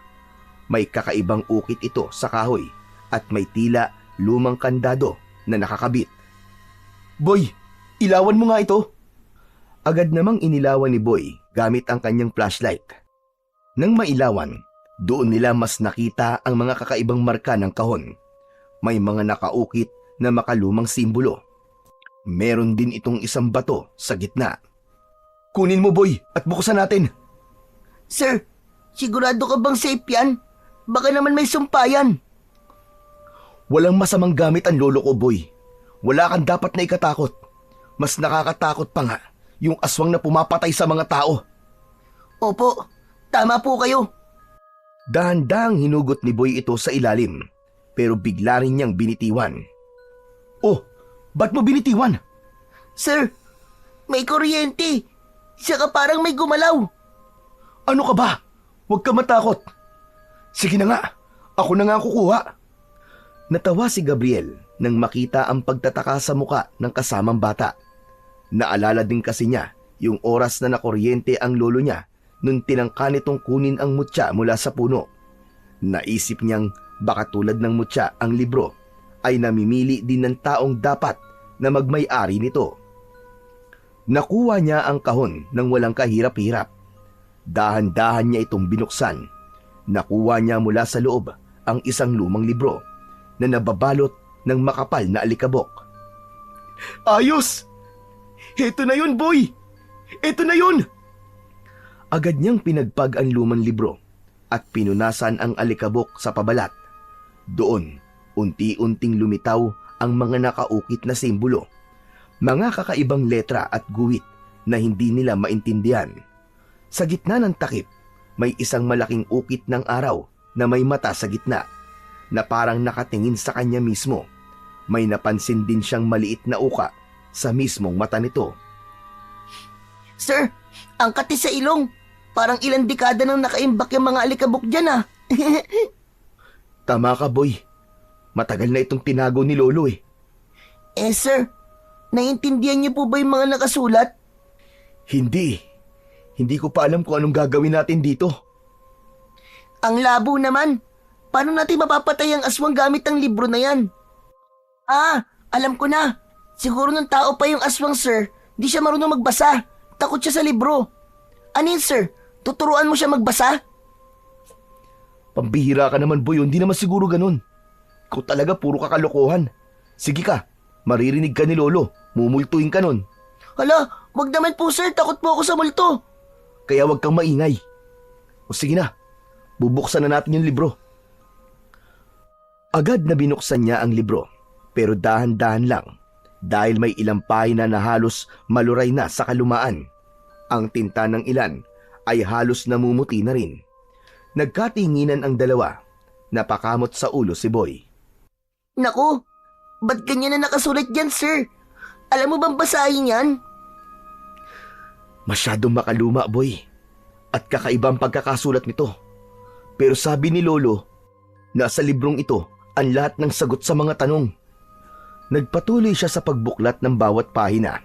May isang nakasulat sa matandang wikang Latin na may nakaguhit na larawan pero may nakitang kakaiba si Gabriel. Boy, tignan mo to. Parang kapareho ng mutya ko.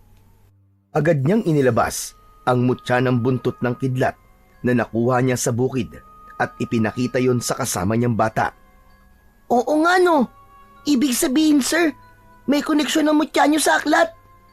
Sa sandaling inilapit niya ito sa pahina ng libro, biglang kumislap ang mutya. Isang bughaw na liwanag ang gumapang sa kanyang kamay, papunta sa pahina. Sir, ano yan? Bakit ganyan, sir? Alam ko na, boy. Ang mutya ang susi para mabasa natin ang libro. Grabe! Ang astig, sir! Tulad ng nasa larawan, marahan niyang inilagay ang mutya sa uka na matatagpuan sa gitna ng mata ng araw. Sa sandaling lumapat ang mutya, isang nakakasilaw na liwanag ang lumabas mula rito. At ang simbolo sa pahina ay nagsimulang magbago. Unti-unting bumuo ito ng mas malinaw na mga titik. Sir, parang may buhay ang libro mo ah. Lahat naman ng libro may buhay eh. Di ba nga, lagi kong sinasabi sa inyo na ang bawat aklat kaya kayong dalhin sa kahit saan nyo gusto. At kaya nitong sagutin ang lahat ng mga bagay na gusto nating malaman. Opo, pero kakaiba po ang librong to. Parang di lang po sagot ang kaya niyang maibigay, sir. Kapangyarihan. Hindi nagsisinungaling si Lolo Andres. Mapapatay natin ang aswang sa pamamagitan nito. Pero hindi pa sa ngayon, boy. Kailangan ko munang pag-aralan ang laman ng librong ito at kung paano natin ito magagamit. Sige, sir. Susuportahan kita. Ako ang bahala sa mga gawaing bahay. Ako magluluto, maglalaba, mamalengke, kahit ano po. Wala po kayong ibang gagawin kundi pag-aralan yan. Salamat, boy ah. Hindi po. Ako po ang dapat magpasalamat ng malaki sa inyo. Habang nakapatong ang mutya, binuklat na nila ang mga pahina. Malinaw na ang mga sulat at naiintindihan na yon ni Gabriel. Isa itong aklat na puno ng mga orasyon na panlaban sa iba't ibang uri ng aswang. Hanggang sa isang pahina ang nakatawag sa kanya ng pansin, ang pahinang may larawan ng isang aswang. Yan! Yang aswang na yan! Siya yung sumalakay sa bahay, sir! Ganyan na ganyan po ang itsura niya! Sigurado ka ba, boy? Opo, hindi po ako maaari magkamali. Yan nga po yun. May malalaki siyang pakpak, tapos ang pangit po ng mukha niya, nakakatakot. Parang naagnas po na bangkay. Tapos, may mahahaba at matigas po siyang dila. Tama nga ang hinala ni Lolo. Dito makikita ang paraan para tapusin ang lagim sa baryong ito. Habang sinusuri ang aklat, may isang orasyon ang agad na umagaw ng kanyang pansin. Ang orasyon na may kakayahang baliin ang sumpa ng isang nilalang na isinilang mula sa kadiliman. Ang kapangyarihan ng orasyon ay lalong titindi kung magagamit ang mutya ng buntot ng kidlat bilang gabay. Orasyon? Mutya? Kapangyarihan? Ayos! Sir, sana nga matalo natin yung aswang at si Tandang Silba. Oo, boy. Gagawin natin yon. Tatalunin natin sila. Ilang araw at gabi pa ang lumipas. Lalong lumaganap ang takot at sumpa sa buong baryo. Mas naging agresibo ang aswang sa tuwing sumasapit ang gabi. Wala itong takot. Hindi naging epektibo ang mga pangontra tulad ng mga bawang. Hindi rin ito tinatablan ng mga karaniwang sandata. Marami ng tao ang namatay at nasugatan. Wala na rin takot si Tandang Silba na magpakita sa mga tao kapag naglalakad ito sa kalsada. Agad na nagtatago ang mga tao. Nagsasara ng kanilang mga bintana at pinto at di na lumalabas ng kanilang mga bahay. Isa-isa, unti-unting inuubos ng halimaw ang mga residente. Gusto na ni Gabriel na lumaban. Gusto niyang protektahan ang mga tao. Pero alam niyang hindi pa sapat ang kanyang tapang at kaalaman. Nagsikap siya. Inaral ang bawat detalye. Nagplano ng estratehiya para matapatan ang mga kalaban. Pinag-aralan niyang mabuti ang orasyon sa aklat. Isang gabi, isang nakapaninindig balahibong sigaw ang narinig nila mula sa kanilang kapitbahay. Nagkatinginan sina Gabriel at Boy. Boy, dito ka lang ah. Huwag kang aalis dito kahit anong mangyari. Sir, sasamahan kita. Tutulungan kitang kalabanin yung aswang. Hindi, boy. Huwag. Masyado ka pang bata. Hindi mo kakayanin. Makinig ka na lang sa akin, boy. Huwag kang lalabas dito kahit na anong mangyari. Nagkakaintindihan ba tayo? Tumango na lang si Boy bilang tugon. Hindi na nag-aksaya ng oras si Gabriel. Agad siyang lumabas at pinuntahan ang pinagmumulan ng sigaw. Dala niya ang kanyang mutya at ang mga kaalamang natutunan niya mula sa libro. Pagdating sa bahay ni Mang Isko, nakita niya ang wasak na pinto. Nagkalat ang mga gamit sa loob at sa isang sulok, naroon ang aswang. Kagat-kagat nito ang wala ng buhay na matanda. Mabilis na kumilos ang binata. Hindi na siya nagdalawang isip. Sa isang iglap, inilabas niya ang mutya na nakapaloob sa kanyang mga palad. Tulad ng nasa aklat, itinapat niya ito sa halimaw at sinimulang bigkasin ang orasyon. Akala mo ba, bata? Madadala mo yan sa dasal? Napalingon si Gabriel sa kanyang likuran. Pumasok sa pinto si Tandang Silva. Ikaw yung apo ni Andres. Sayang lang ang dugon dumadaloy sa'yo. Walang bisa ang dasal sa isang aswang na hindi nakakarinig. Alam ko, Tandang Silva. Pero yung aswang mo, bingi lang, pero hindi bulag. Itinaas niya ang kamay at ginamit ang sign language para sa salitang nakasaad sa aklat. Hindi ito basta-bastang orasyon.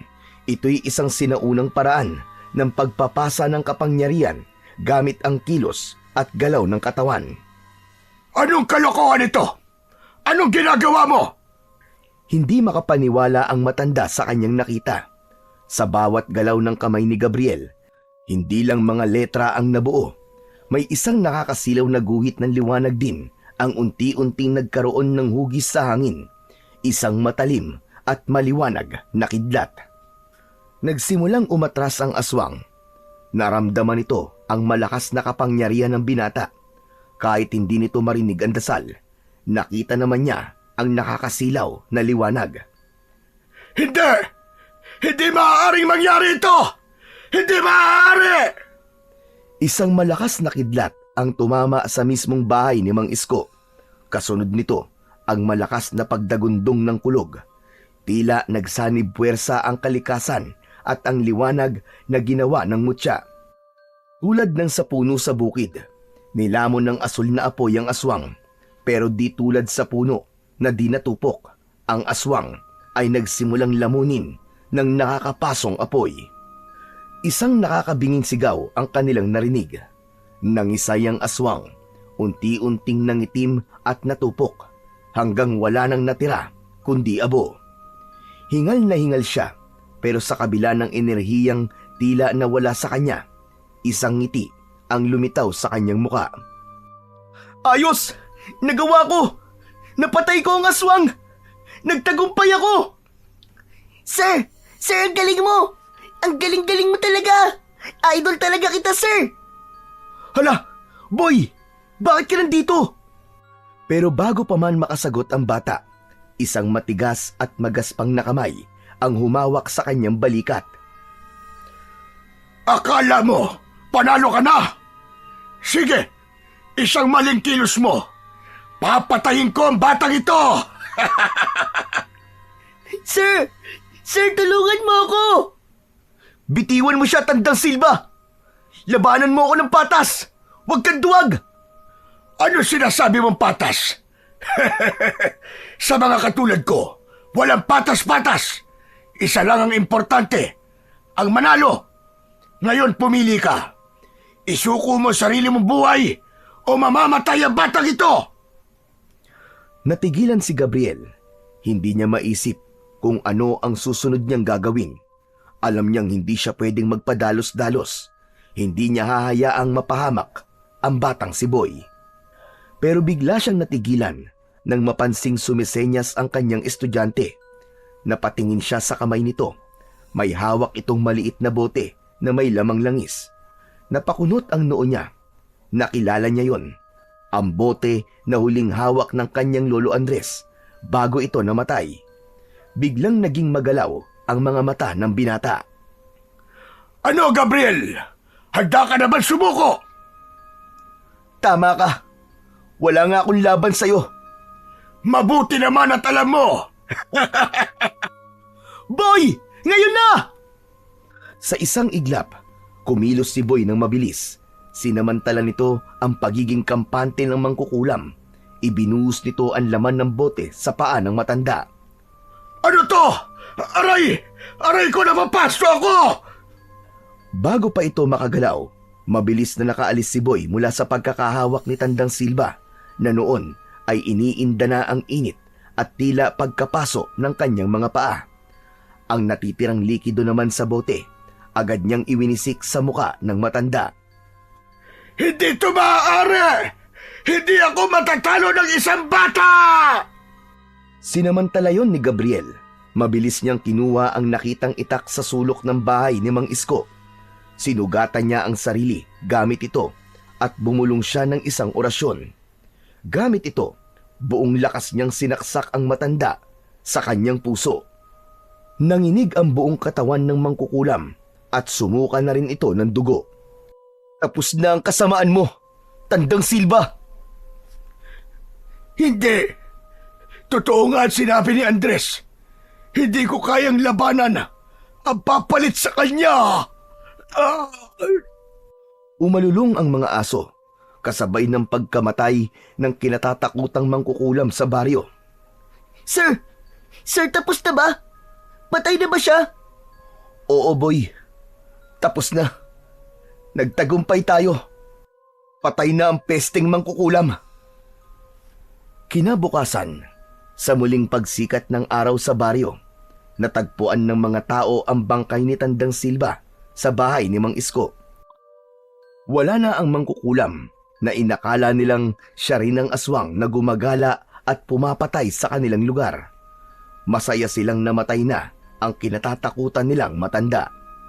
Samantala, sa bahay naman ni Gabriel, tinititigan ni Boy ang aklat ng mga orasyon. Sir, ano na bang gagawin natin dito sa libro? Itatago natin, Boy, dahil baka dumating ang araw. Baka kailanganin natin ulit. Napangiti si Boy at ganun din si Gabriel. Sa wakas, matatahimik na ang kanilang baryo. Ngunit higit pa sa tagumpay nilang ito, ang pinakamahalagang bagay na kanilang nagawa ay ang pagkamit ng hustisya para sa mga mahal nila sa buhay. At isang pangako ang sinabi ni Gabriel bago nito itinago ang libro. Ngayong alam na niya ang sikreto ng libro, handa na siyang lumaban anumang oras na dumating ang mga kampon ng kadiliman. Ipinagpatuloy niya ang nasimulan ng kanyang lolo bilang isang mahusay na albularyo at manunugis ng aswang. Yun ang gusto ng kanyang lolo para sa kanya. Pero habang wala pa ang mga alagad ng kasamaan, ay pinagpapatuloy niya ang kanyang pagtuturo bilang isang guro. Sa kabila nito, palagi siyang alerto, nakabantay kung sakaling may mga mata na nakabantay at naghihintay ng tamang pagkakataon na umatake at magasik ng lagim sa kanilang baryo. Nangako siya sa kanyang sarili at sa pangalan ng kanyang lolo na habang siya ay nabubuhay, ipagtatanggol niya ang buong baryo sa abot ng kanyang makakaya, sa tulong ng mutya ng buntot ng kidlat at sa gabay ng mahiwagang aklat ng kanyang lolo. Grabe, Lolo. Ang dami nating ani ngayon. Nakakatuwa.